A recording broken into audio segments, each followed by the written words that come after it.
4th level. 9th level, you're like a baron or a lord. Well, for the magic users, if you can get 12th level, you're called a wizard. And then 18th level, you're an archmage. So you're increasing in power. You're getting this gradient scale. And you're facing challenges all along the way. And that's what my appeal was in D&D. It wasn't to just play characters, which is basically like a Monopoly game. It was that your character lived with you. It stayed with you as you advanced. And if you would die unalive, then you'd have to roll up a new character, or you would have somebody resurrect you. But the idea was that you're putting in these adventures, you're putting in the blood, sweat, and tears, and you're getting more powerful. Kind of like in real life, you start as a novice, and hopefully in your job you get a raise, you get a promotion, and maybe one day you can lead the company, or you can make your own company. So it's kind of like that in D&D. You start as a wee turd at first level with swinging a club or a mace, or casting 1 or 2 spells, and then you're getting, as you go along, you start fighting kobolds and goblins and skeletons, which is weak monsters. And as you go along, you get more powerful. Then you're starting to fight giants and dragons. 5th level, 7th level, 9th level, 10th level. You're fighting demons and maybe even more powerful creatures. Divas and Slad and dragons, which are ancients. Spell-casting enemy wizards, for example. NPCs, which can be powerful. Traps. The traps go up. The more powerful traps as you go along.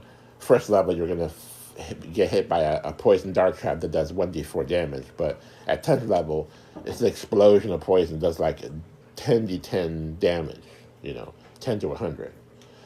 So it's all like a gradient scale. And it's a bunch of fun, but just different people explain the game differently. It's kind of escapism, really. You can play Call of Duty. You can go in your man cave. You can play Fortnite, or you can play D&D. It's as good as any other game, probably better, but it's different. The fact that your fantastic character is going on these perilous journeys and hopefully surviving, and beating up some monsters and taking their treasure. Anybody? If there is questions, I'll try to answer. But without further ado, let me get into the book and how it's changed. Okay. So, the first thing I noticed when I went to the Player's Handbook, the New Player's Handbook, is the print is bigger. So it's easier to read. The print is smaller in the 2014 edition. I don't know if you can see this, but the print's nice. It's nice, and it's kind of fat. And on the 2014 edition, it's smaller, and also it stains. Like if you, with the oil from your finger, you can the pages will get smeared if you press on it, right? So it has better quality paper. It's more legible, and the art by itself is worth it, I think. And now the first thing I notice when I'm going through the beginning of the book, well, some of this stuff is out of the DM's guide. Talks about the 3 types of encounters: social encounters, talks about combat encounters, and it talks about exploration encounters. So a social encounter is like when your character, let's say you're playing an elf, comes into the bar in the town, and the bartender's there, cleaning the glasses. He's a dwarf, he's a red-haired dwarf, and he's smiling and cleaning the glasses, and he invites you to a drink. And then you have to say something, like you tell the DM, well, I sit down and I say, what you got to drink? And he drops a cup of ale there. It's an orange-colored ale, and it's nice and cold. It looks delicious, and he tells you about how the bartender got his ale to 14% alcohol. He's very happy about it, and he wants to share with you. And he's just this happy dwarf that's nice and jolly. And then you start talking, and then all the other player characters can start talking. Maybe they can order some ale or order something else. So you're having a social encounter, and these are like memorable experiences, right? And as a DM, you're trying to create a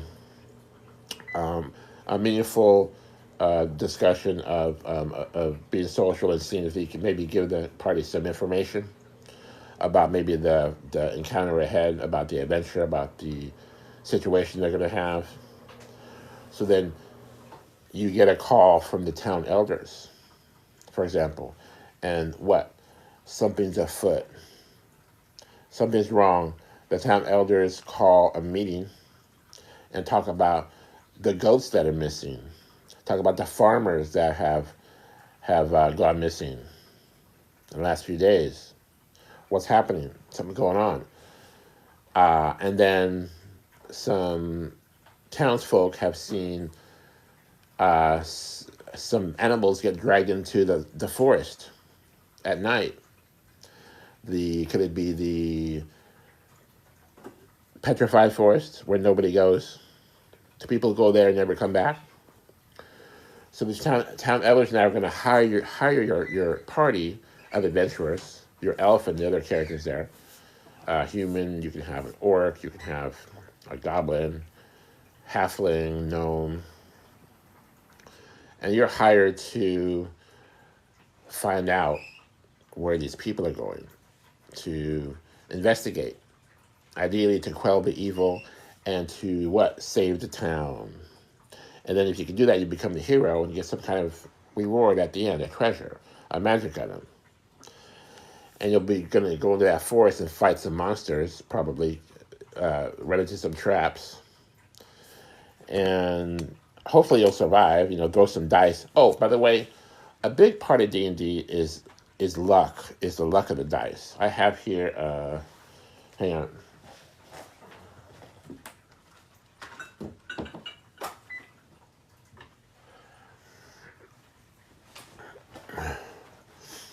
I got the ogre here with the bat. This guy does some nice damage with his bat.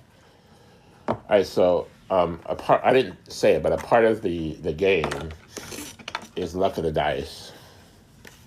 I have these metal dice here. The metal dice, they just feel better because when they roll, it kind of hits hard on the table, and it just gives you, I just rolled a 1, just gives you sort of a different feel than the regular dice that go flying off the table. These ones are so heavy, like they're really heavy, that they don't roll as much, so you have to kind of put your wrist into it. But they don't go flying off the table, so I like them better. So we're going to get some metal dice. So the point is you have the luck of the dice. So if you go into the forest and let's say your elf shoots his arrow at a skeleton, right? He has to roll the hit. And let's say the armor class is, 15 for the skeleton, right? So now I have a d20. I'm gonna point my arrow with my elf and shoot the arrow at the skeleton. 7, that would be a miss, but maybe I have +2 proficiency, that's a 9. Maybe I have a magical bow and arrow, that's a 10, +1. My dexterity gives me 3 more, 11, 12, 13.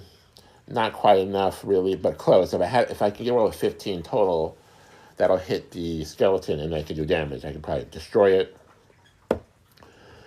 Back in the day, they had THACO, THACO, which is to hit armor class 0. And that was a rule we used to fight the monsters. We would see if we needed to hit. We know what we needed a THACO, which was from a chart that Gary Gygax designed. The THACO would show. It would be a chart that shows if you're, let's say, a 5th level fighter, to hit armor class 0, which is high, which is hard, you would need to roll, let's say, a 14, right? And we would go to that chart, and then we memorize our THACO from that chart. But in the new game, they don't use THACO, which is weird to me. They just go by the armor class of the monster, and you have to roll that armor class on a d20. So the armor class is 15 for the skeleton. You just need a 15 on your die total with your bonuses to hit. So that actually, it's easier because it just skips that whole step to memorize the DACO in the DM screen, in the rule book. And instead of memorizing what you need to hit armor class 0, you just roll the armor class on the d20. And that took me like 3 days to figure out how that worked. So I just want to show you guys who don't know, who are learning. Appreciate you, Howard. Welcome, Bobby. Appreciate you guys. We're going to talk about D&D tonight. No stock tonight, D&D. It's Gracie. Welcome. Michael, welcome. Blade, welcome. So the DACO system was replaced by just rolling to hit the armor class with the d20. That's how that worked. So if you can get some metal dice, you'll probably love them. They don't fly off the table. Here's the d4. Oh. Here's the d4. How does this work? Well, when you roll it, you go by the number at the top. That would be a 2. That would be, well, that's a 2. That would be a 4. See that? And then this would be a 1. A d4. They don't roll so easy. They just mostly bounce. Okay, so back to D&D. You're playing this fantastic adventure with this character that you roll up, that you create, and you're fighting monsters, you're taking a treasure, and ideally you're winning, and you're going to gain a level of experience. You become a hero of your town, and you just have a lot of fun memories. The dice do represent luck, so if you kind of roll, like you rolled a 1, like I did, that's like a face plant. If you're first level and you roll a 1, that's a face plant. You just basically fall on the ground, you miss, you awkwardly swing, and you just fall in the mud. That's just how it works. And, you wasted your turn. You missed your target. But if you roll a 20, that's an automatic hit. And 20 always hits, even if it's hard. Even if there's a high armor class, 20 always hits. And not only that, but you do double damage. So if you have like a d6 mace, and you roll a 20, now you get to roll a 1, and then another, I roll 2 ones. Still 2 damage. But the point is you have a chance to do more damage. It's just fun times. Okay. Back to the player's handbook. I noticed races, so I went to the race, and I just want to get this right, so I was screwed up. Instead of races, they have, where is it? They have species. So instead of calling it a race, they have species. Now, I guess, socially acceptable, like, they don't want to make it about race, So they took the races out and they made it species. And, you're not really fooling anybody with that, but okay, fine. And not only that, but they took out the half races. You know how you had a half elf was probably the most loved, chosen, common character, the half elf, because you wanted to be half human, half elf, They took those out, and they took out the half orc. Why? Because probably the way you became half is like, I'm gonna say it in TikTok, spoils of war. Like, when you get invaded and then they take the spoils of war, which is the women. So you get a half race, right? I mean, because what elf would mate with a human? What at least what female human would mate with an orc and get a half orc, right? So you could be an elf or you could be an orc, but there's no there's no half orc, there's no half elf. I don't know. I mean, I can go with it. If you really want to play a half elf, just tell the GM, hey, I have a half orc, half elf, whatever. But they're giving the orcs and the elves the full elven powers. So it's pretty much the same. They just eliminate the half elf and half orc because they don't want it to be like, I don't know, socially acceptable. And there's still a halfling, which I guess halflings are on their own. There's gnomes. Tieflings. By the way, I showed you the tiefling picture behind me because a tiefling is really super powered in the new version. I'll tell you why in a minute. But so it's kind of about tieflings. Let me see if I can get to the races. Hang on. You might like this. Playing the game, dice. Everything's more organized. It's kind of streamlined. You know, they make a new book. They make it streamlined. It's really organized. I say everything is in the right place. It's easier to read. Some stuff is taken out, which, you know, maybe it wasn't necessary. But I think everything is kind of explained better. The art is better. Here's some more art about some dudes playing D&D. This is page 18. And here they describe a game as it's played.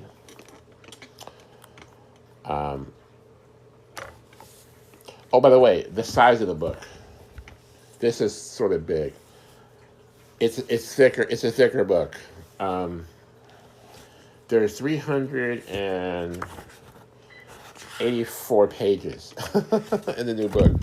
The old book, the 2014 version, is only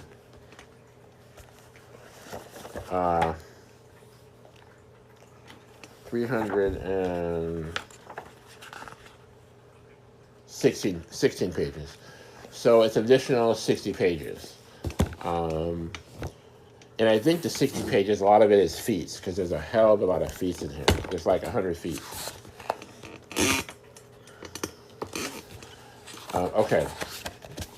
Back. I was going to say about races. If I can get to the races. Sorry. Species. Sorry. Species. Elves. Dragonborn. Goliath. Orc. Tiefling. Choose a species.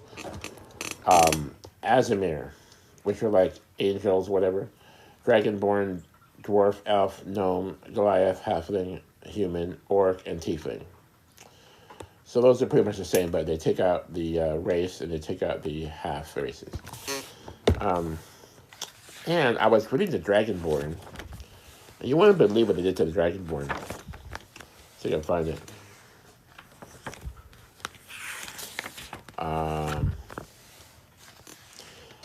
At 5th level, you get spectral wings, and you can fly as a Dragonborn. I was like, what? Dragonborn are flying now with spectral wings? And they explained that the spectral wings are similar to the dragon breath. It's kind of like a magic power. So I'm not really, I don't know if I like that. Because you are flying now. Dragonborn didn't fly before. Definitely not. Let me look at a glossary off my page. So, Dragonborns are flying, and tieflings, I'm going to get to tieflings in a second. Let me just look at Dragonborn to see if I get the right page. Tieflings have powers. Oh, by the way, I'll just get to it. Elves have spells, and also tieflings have spells. Just natural spell powers. Dragonborn.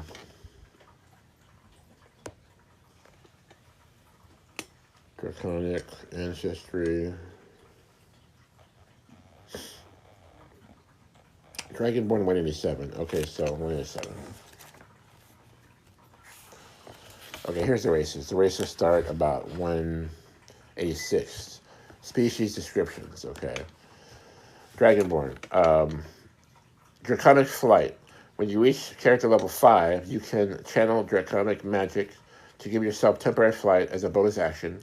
You sprout spectral wings on your back that last for 10 minutes or until you retract the wings. No action required. You can use this once per long rest. I remember that movie, Evolution, about the vampires and werewolves. And that one vampire who was a hybrid, his wings just came out like that. That's just like awesome. Like that's kind of like I would imagine that much better than spectral wings. Like give me some real wings, you know. But I don't know. Um, they still have the dragon breath. That's the same. They have damage resistance. That the dragon damage. So if it's a green dragon, they have poison resistance. If it's a gold dragon, they have fire resistance, etc. Blue dragon, they have lightning resistance. Elves are the same. I think they have drow elf, high elf, and wood elf, and they live 750 years, so that's a bonus. And they have trance, so they can't go to sleep. Keen senses, perception.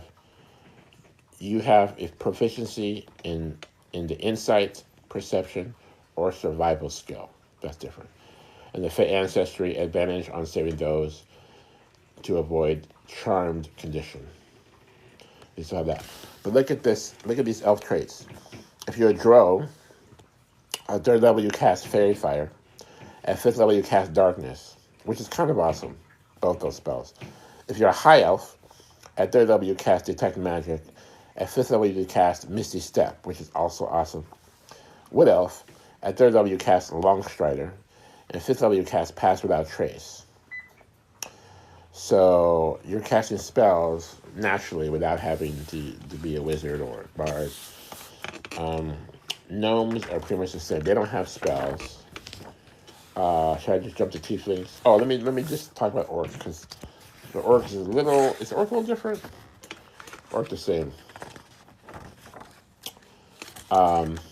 Humans. Oh, by the way, they changed the bonuses to your stats. Back in the day, 2014, like an elf would have +2 dex. They don't do that. What you do is you just pick. You have 2 choices when you roll your character. You can have a +1 to one stat and +2 to another stat, and this represents your background. Whatever you're a trapeze artist, or whatever you're a bartender. And then, or you can pick +1 to 3 stats, right? So you're gonna roll your normal 3 to 18 score: strength, dexterity, intelligence, charisma, constitution, dexterity, and you're gonna add instead of having the racial bonuses, you're gonna have a +2 to whatever you want and a +1 to whatever you want. Back in the day, if you're an elf, you had -1 constitution. You have if you're half orc, you have -2 wisdom. You have minuses. Now there's everything's a plus. It's like we don't want to have minuses. We don't want to limit your character. I don't know. It's like it goes to a rated G. Everything's rated G. But so be it. So you're getting a +2 and a +1 or 3 +1s, and the humans. Because humans used to get +1 to all 6 stats, and that was their thing. And I think they get, instead of that, where's the humans? Halflings still have luck. When you roll a 1 on a d20 of a d20 test, which is either saving throw or saving throw or a skill check, you can re-roll the die, and you must use the new roll. So that's forever. You could, halflings don't roll once, because only a 1 in 400 chance you're going to roll 2 of the same number.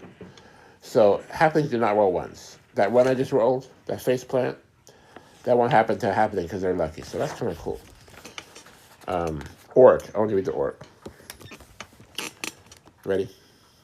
Stay with me, guys. Give me some more likes. Hit those likes up there on the left side like a video game. Help me get some more people in here. Give me a share or 2. Appreciate you. People in here, appreciate you. Orc. Orcs trace their creation to Grumsh, a powerful god who roamed the wide open spaces of the material plane. Grumsh equipped his children with gifts to help them wander great plains, vast caverns, and churning seas, and to face the monsters that lurk there. Even when they turn their devotion to other gods, orcs retain Grumsh's gifts: endurance, determination, and the ability to see in darkness. So you have dark vision. 120 feet. It used to be 60 feet. Now it's 120. Did I get it right? Endurance, determination, and the ability to see in darkness. Orcs are on average tall and broad. They have gray skin, ears that are sharply pointed, and prominent lower canines that resemble small tusks, kind of like the World of Warcraft orc, you know. Orc use, by the way, orcs used to be black or green or brown. They didn't have to really be gray. Gray is like an off color. I don't know why they said that. It's like they're all gray. Like, that doesn't make sense. Inspired by those tales, many of those orcs wonder Grumsh will call on them to match the heroic deeds of old, and if they will prove worthy of his favor. Other orcs are happy to leave old tales in the past and find their own way. which is another way of saying that some orcs are good and some orcs are evil, because Grumsh is an evil god. Okay, so 1, 2, I have 3 powers for the orc. Really simple. No spells, just adrenaline rush. You can take a dash action as a bonus action. When you do so, you gain a number of temporary hit points equal to your proficiency bonus. So it's kind of like a healing. Think about it. You can use this trait a number of times equal to your proficiency bonus. You regain all expended uses when you finish a short or long rest. So you're getting some hit points back, and you can dash, okay? Dark vision, 120 feet, seeing the dark, which is a benefit. And then here's the relentless endurance. Thank God, like, they have something they kept. Relentless endurance was like the best power of the orc, or one of them. When you are reduced to 0 hit points, but not killed outright, you can drop to 1 hit point instead. Once you use this trait, you can't do so again until you finish a long rest. So when other players went down at 0 hit points, when they lost all their hit points, orcs can either go down if they want, or they can keep fighting. The thing is, if they keep fighting, they can actually unalive, because if they get hit again, actually, no. Never mind. No, because that just gives them 1 extra chance to stay fighting, because they don't have negative hit points anymore. And you don't go into death saves until you get knocked out. So it basically allows you to prevent you from going into death saves 1 time. Once per long rest. Yeah, so you keep fighting when you get to 0. You'll have to get hit again to go down. So that's what it does endorse. They still have it. It's pretty much the same, but I want to show you, like, orcs really don't get that much, really. Now, tieflings. This is going to blow your mind, okay? Tiefling, and a tiefling is really, isn't it a demon mixed with a human? It's not really what a tiefling is. So why the problem with race, Okay. There's 3 types of tieflings. Abyssal, Chthonic, I'm not saying it right, or Infernal. Abyssal, you have resistance to poison damage, and you can cast the poison spray cantrip. What? Chthonic, you have resistance to necrotic damage, and you know the chill touch cantrip, which is an awesome cantrip, by the way. It makes people pause. It reduces their speed. Infernal tiefling, you have resistance to fire damage, which is like awesome. You also know the firebolt cantrip. What? This is like whether you're a fighter or a rogue or a cleric, you get firebolt cantrip just like that. Holy cow! And then and to top it off, if that wasn't bad enough, look at this. At 3rd level, Abyssal tieflings cast Ray of Sickness. By the way, they reworked that spell. They used to be kind of like a weak spell. No one used it. They reworked the Ray of Sickness. I'll read it to you. 3rd level spell, you cast Ray of Sickness at 3rd level ability. And then at 5th level, you cast Hold Person. Just like that. Just because of the race. Because of the species. Hello, like, orcs get no spells. They get Relentless Endurance once. And tieflings right here casted Ray of Sickness, Hold Person. The Chthonic tieflings are casting False Life at 3rd level. And Rave Enfeeblement at 5th level. I'm sorry. It was Rave Enfeeblement that was reworked. That was the one that was weak. The Rave Sickness was fun. The Rave Enfeeblement was the one that was reworked. I'll read it to you if I get around to it. Okay, now this is going to blow your mind. The Infernal Tiefling, which is probably the best Tiefling because I see fire damage, which is common. 3rd level, they cast Hellish Rebuke. What? Hellish Rebuke was like the ultimate spell for the Warlock because you know when you hit the Warlock, you're going to get Hellish Rebuke as a reaction. And now they give it to every Tiefling. What? I don't know. I'm already seeing the problem, right? At 5th level, they cast Darkness, which is always good. Darkness. So, elves and tieflings are getting spells just to come out of nowhere, just because they're species. So I already see a favoritism. I see a favoritism. That's why I put the cool-ass picture behind you, the tieflings. See how their tieflings are happy, drinking that wine, making that money on the table, all different colors. When orcs are all gray, they're all gray. They're not mixture of colors. They don't get no spells. So the tieflings are the one enjoying the party, right? There ain't one orc at that table. So I always see some favoritism. What can you do? It's always like that. Like I remember playing Magic the Gathering, and in Magic the Gathering, the broken color was always blue. That was a color to beat.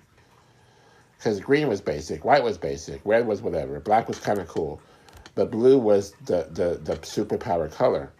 And they're doing it again with D&D, you know? Like, these tieflings are super powerful. Why? Like, why are all these powers, you know? And not only that, they have traits. Otherworldly presence, you know that their Maturgy cantrip, like, they need more stuff.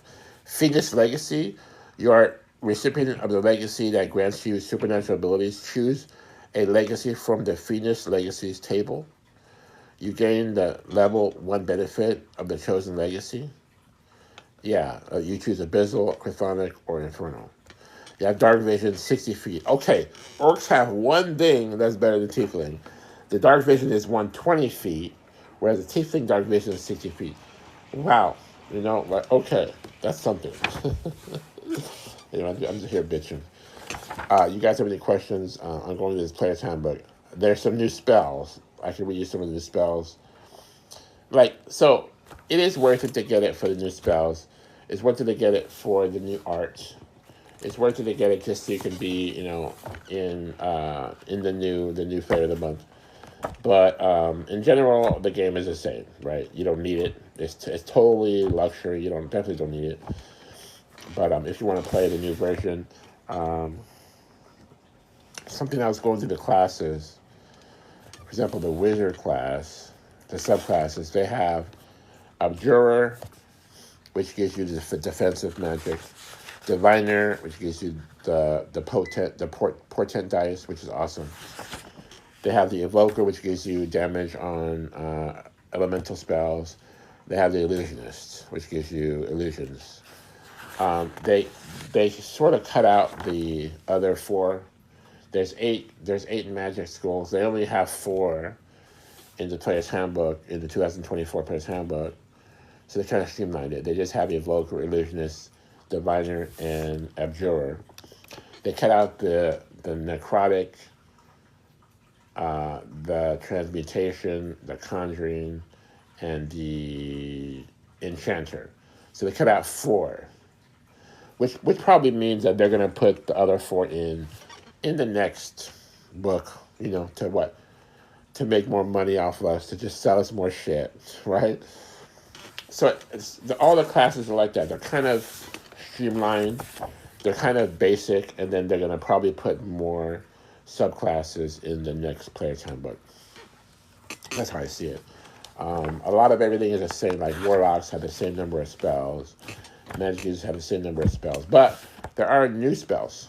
Can I get to that? I talked about races, talk about halflings luck, talk about tiefling spells, elf spells. Orcs are basic. Humans,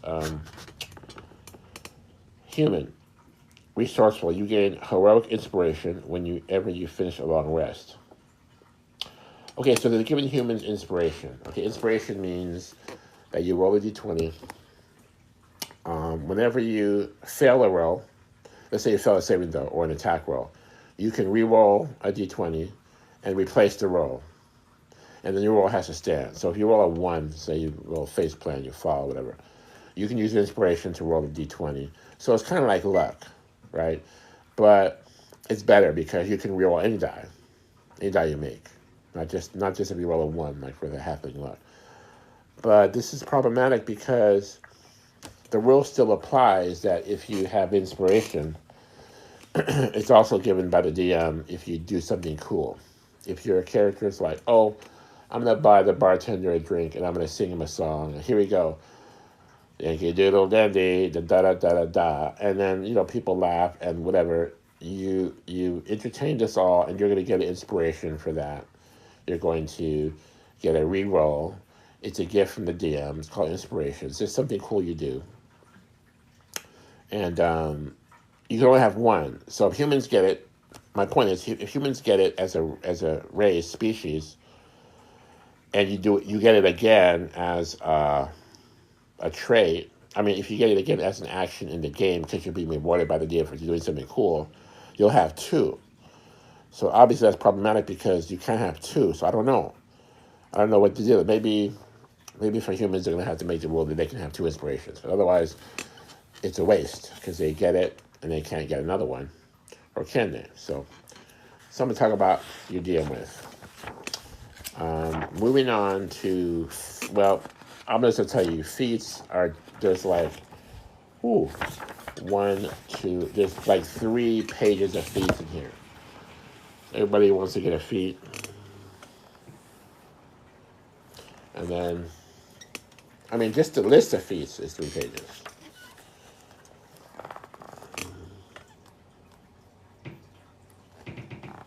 You see some of those feats?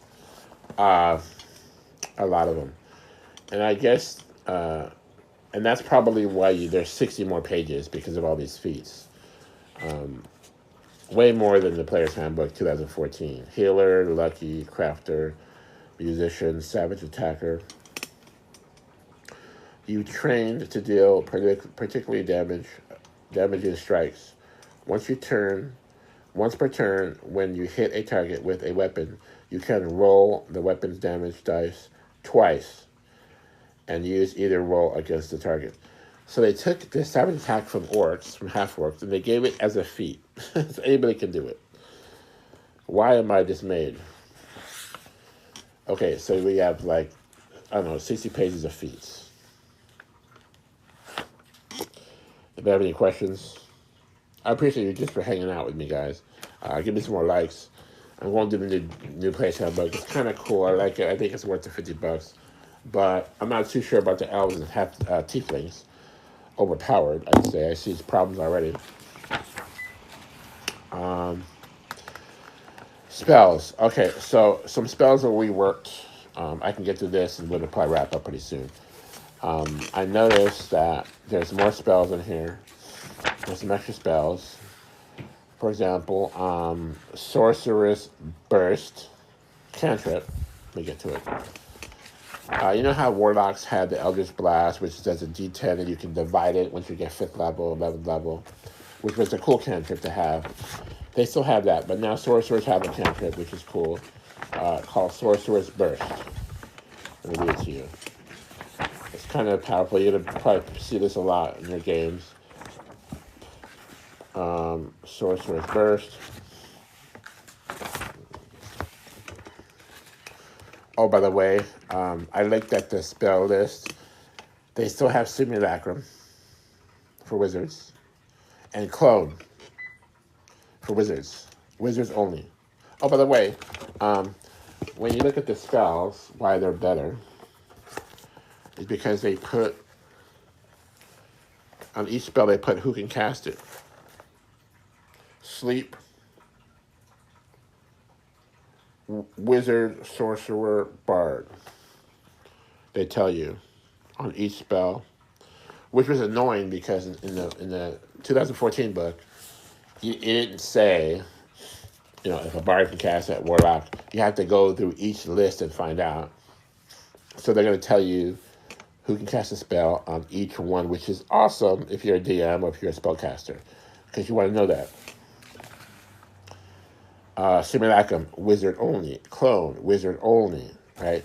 So that's kind of cool. They left that there. And by the way, the clone, and the clone and simulacrum were kind of like the game changer spells. It says in simulacrum they limited it. It says just something new. It says you create a simulacrum of one beast, a humanoid, that is within 10 feet of you, entire casting of the spell. You finish the casting by touching both the creature and the pile of ice that is the same size as the creature, and the pile turns into a simulacrum, which is a creature. It uses the game statistics of the original creature at the time of casting, which is to say you can still simulacrum yourself, no problem. But it says here, its hit points maximum is half, and it can't cast this spell. And it can't cast this spell. So a simulacrum can no longer cast simulacrum. That was a problem we were having in the previous edition. We'd have a wizard, he casts a simulacrum, and the simulacrum would cast a simulacrum.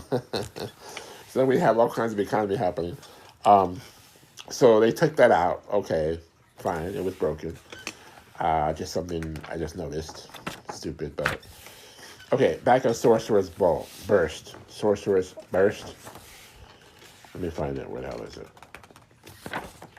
Here it is. Cantrip. Sorcerer only. Sorcerer's Burst. Cantrip. Range 120 feet.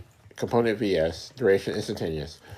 You cast Sorcerer's energy at one creature or object within range. Make a ranged attack roll against the target. On a hit, target takes 1d8 damage, a d8, of the type you choose. Acid, cold, fire, lightning, or poison, psychic, or thunder. So you can choose any damage type you want. It's a d8, and it gets better. Listen to this. If you roll an 8 on the d8 for damage, you can roll an additional d8, doing more damage, and add it to the damage. When you cast a spell, the maximum number of d8s you can add to the spell's damage equals your spell casting ability modifier. So they have a 20 intelligence, that's plus 5. In theory, you can roll 5 8s and do 5 to 40 damage. I'm sorry. Yeah, 5 to 40 damage with one sorcerer's bolt, with one sorcerer's burst. And you can do more damage if you're 5th level, and more if you're 11th level, more if you're 17th level. So it's like an exponential damage if you can roll 8s. Let's see. I mean, it could happen. I think it's 12% chance to roll a d8 and get an 8. Let's see. Here we go. Sorcerer's Burst. Will you guys pick a damage type for me? We're doing Sorcerer's Burst cantrip. Give me a damage type. Put it down there. I'm rolling. Poison, thunder, psychic, what? Fire. We're casting Sorcerer's Burst. Give me a damage type. 1. 1 damage. Woohoo! So you basically chip the skeletons. Gave him a little, cleaned his head a little bit. 1 damage. 3, 5, yeah. So 8's not gonna happen all the time. But if you hit that 8, you're gonna do an extra d8 damage. I don't know. Kind of cool. It can happen. What else? Some more spells. There's a spell called Yolande's.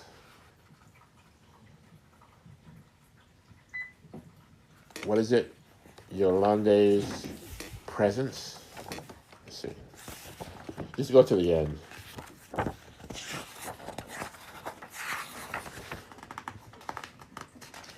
There's like a handful of new spells in here, and that's worth it to get the book just for that, I think. Welcome, guys. How about D&D tonight? Yolande's Regal Presence. Bard Wizard. It's an enchantment.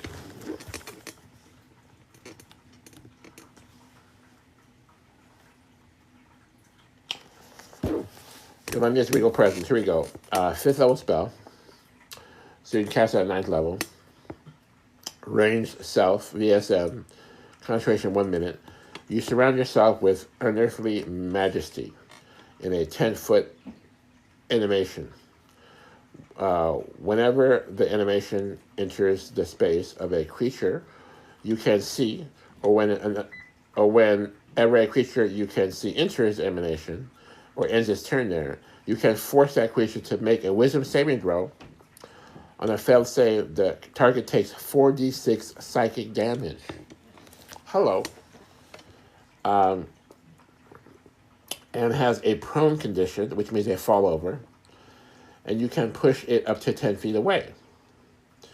On a successful save, the target takes half damage only, so you can't push it away, and it's not prone. A creature makes the save only once per turn.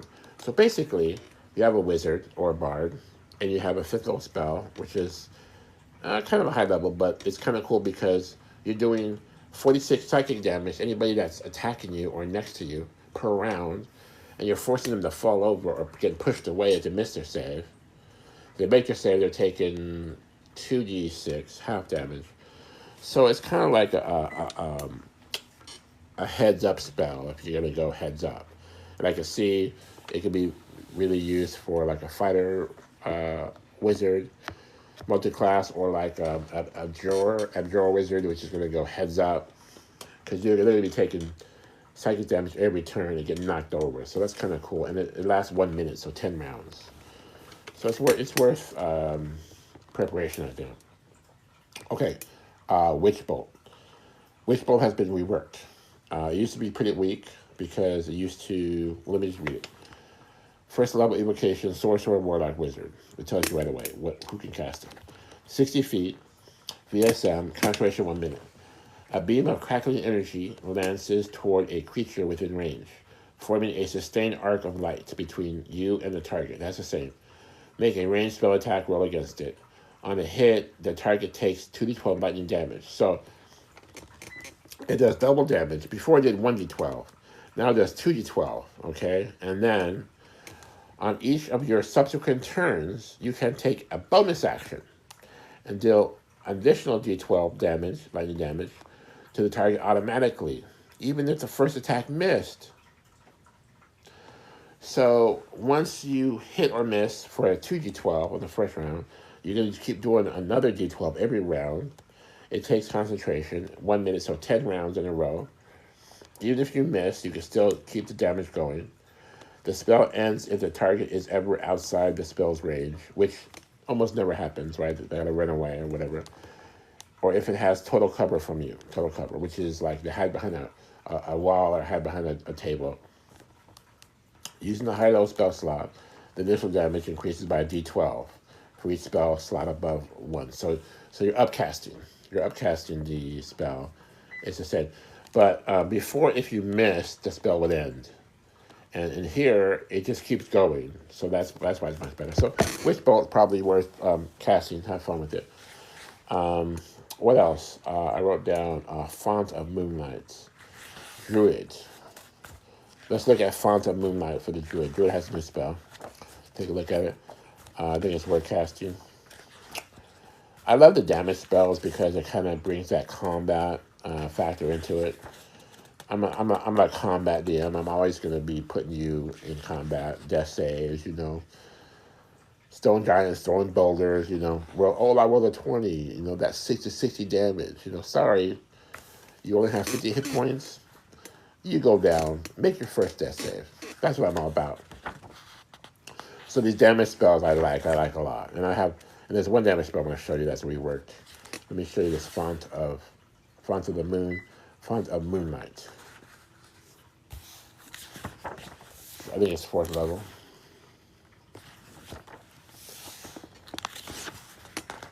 Font of Moonlight. Here it is. 4th level, Druid Bard. They give Bards all the cool spells. You don't have to do that. It's gonna work. Okay. Font of Moonlight, 4th level, evocation, Druid Bard, set range self, Concentration 10 minutes. Ooh, 10 minutes, so that's 100 turns. Mm-hmm. A cool light withers, reaves your body for the duration. And is moonlight cold, by the way? How does that work? Emanating bright light in a 20-foot radius and a dim light in an additional 20-foot radius. So it gives you 40 feet of light. Until the spell ends, you have resistance to radiant damage. Okay. You have resistance to radiant damage. And your melee attacks deal an extra 2d6 radiant damage on a hit. So every time you hit with an attack, you're going to do an extra 2d6. This is concentration for 10 minutes going on. That's going to help a druid in combat. Do an extra 2 to 12 damage per hit. In addition, immediately after you take damage from a creature you can see within 60 feet, if it's within 60 feet, if you take damage and you can see the creature, you can take your reaction to force a creature to make a Constitution saving throw. On a failed save, the creature has blinded condition until the end of your next turn. So basically, anybody who's attacking you, you can make them go blind if they miss their con save, which is kind of cool. So they want me to do this puzzle. Guys, give me some guys in here. Hit those likes. Get those likes up a little bit for me. They just gave me the puzzle, meaning that they think I'm sleeping or some shit. I'm up here entertaining you guys with this New Players Handbook. Okay. So, Phantom and Light is kind of cool. Yolande's presence is kind of cool. What else? The Sorcerer's Bolt is pretty useful. Witch Bolt is redone. We're almost going to wrap up, guys. I have a couple things. I had one spell I liked that I want to show you. It's called Mordecai's Sword. And this is back from the original AD&D spell Players Handbook back in 76, I guess. They had Mordecai's Sword, and they brought it back in 2014, but it was really weak because it only did 3 to 30 damage, right? So they reworked it. They reworked it because it was kind of weak. So now, for Mordecai's Sword, I'm going to read it to you. They made it better, more usable. It's still a 7th spell, but let me read it to you. Mordecai's Sword. Here we go. Okay, Mordecai's Sword, 7th level, evocation, Bard Wizard. I guess that was the same. Range 90 feet, VSM, 250 gold piece miniature sword as a component. Duration, concentration 1 minute, so that's the same now. But here's where it's different. You create a spectral sword that hovers within range. It lasts for the duration. When the sword appears, you make a melee spell attack against a target within 5 feet of the sword. On a hit, the target takes force damage equal to 4d12. It was 3 to 30, now it's 4 to 48. Much better. Thank you. 4 to 40. Let's do it. Let's do it. 4d12. And then what? 4d12 plus your spell casting ability modifier. Not only is it better than 3 to 30, but it does 40 to 48 plus 5 if you have a 20 intelligence. Here we go. 10, 5, my metal die. Gotta get those metal dice. 6, that's 21, and then one more. 5, that's 27 damage. Let's say I have a 20 intelligence. That's 32 plus 5. 32 damage per hit. Can you imagine 32 damage per hit? Now here's where, if you guys don't know how to play Wizards, just a little advice. On your later turns, you can take a bonus action to move the sword up to 30 feet to a spot you can see and repeat the attack against the same target or a different one. So this spell, it's not that it does an additional 30 damage or so per hit. You do have to roll the hit. But the advantage is the further attacks after the first round, the further attacks are a bonus action. So in Mordecai's Sword, as a concentration spell for 1 minute, you can cast Marking a sword, round 1, you hit. Let's roll d20. Let's just make it real, right? 18, that's going to hit something, right? Plus your spell casting modifier, I say plus 5. So I rolled a 23. So I hit whatever. 23 armor class, no problem. I did 32 damage. But then round 2, get this, round 2, I can cast Fireball, right? I cast Lightning Bolt. And then my bonus action, again, with the sword. 1, that's a miss. Okay, so you could miss. Round 3, Lightning Bolt. And then with the sword again. 3, missed again. Round 4, Fireball. And then with the sword again. 11, that's probably hit. Plus 5, 16. Now I'm going to do another, let's do 48. 7, 7 is 14. 11 is 25. 1 is 26 plus 5 for 20 intelligence. 31 damage. So the value is that with these Mordecai sword spells, and also with Spiritual Hammer, that's a second level cleric spell, probably better. You can cast a regular attack and also use your Spiritual Hammer or a Mordecai sword as an additional attack. You're hitting twice in one round. That's why it's better, and that's what makes this a good spell. Just want to clarify that for you. It's not that it can only do 30 damage a round, but it's going to do as a bonus action. That's why it's good. Okay, so anyways, I covered that for what it's worth. They reworked Color Spray, so it's just a saving throw, and it blinds you if you miss your save. They reworked Sleep Spell. Sleep Spell was an epic spell back in the day. There was never a saving throw for sleep, but they gave it a saving throw. So instead of it affecting hit points, like 5 to 40 hit points, Sleep Spell now, they do after hit points, and they give it a saving throw. So everybody gets a saving throw. But it's a little different. Let me read it to you. It's a little different. You get to make 2 saving throws. And if you miss the second one, then you're asleep for the whole duration, which is a minute. Here you go. Sleep Spell. Bard, Sorcerer, Wizard. Remember, they tell you right there.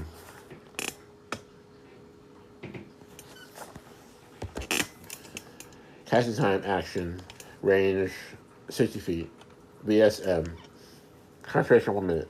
Each creature of your choice within a 5-foot radius, sphere, centered on a point within range within 60 feet, must succeed on a wisdom saving throw, or have the incapacitated condition, incapacitated, until the end of its next turn.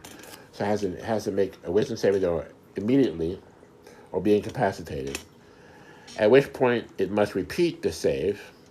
If the target fails the second save, the target has unconscious condition for the duration, for 10 minutes, so you only make 1 saving throw more.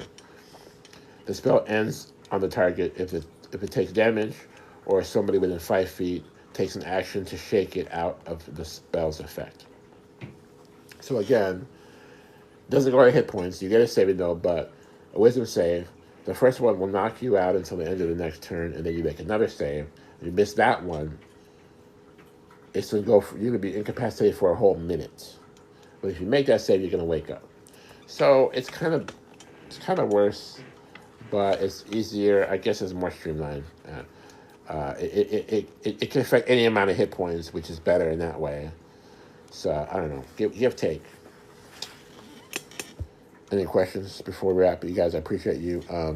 I might come on another time. This is my first D&D live. Usually I do stock market on Monday night, talk about stocks. Today I just thought about, one of these silly games I play, D&D. Went over the player's handbook tonight for you. It is worth it $50. Support your local game store. If you can, don't support Amazon because they don't care about you. It has great art, has species, not races. Orc, elf, a little different. Tieflings, powerful. Dragonborns can fly. New spells reworked. New spell list. But I'll say this as a player and a DM.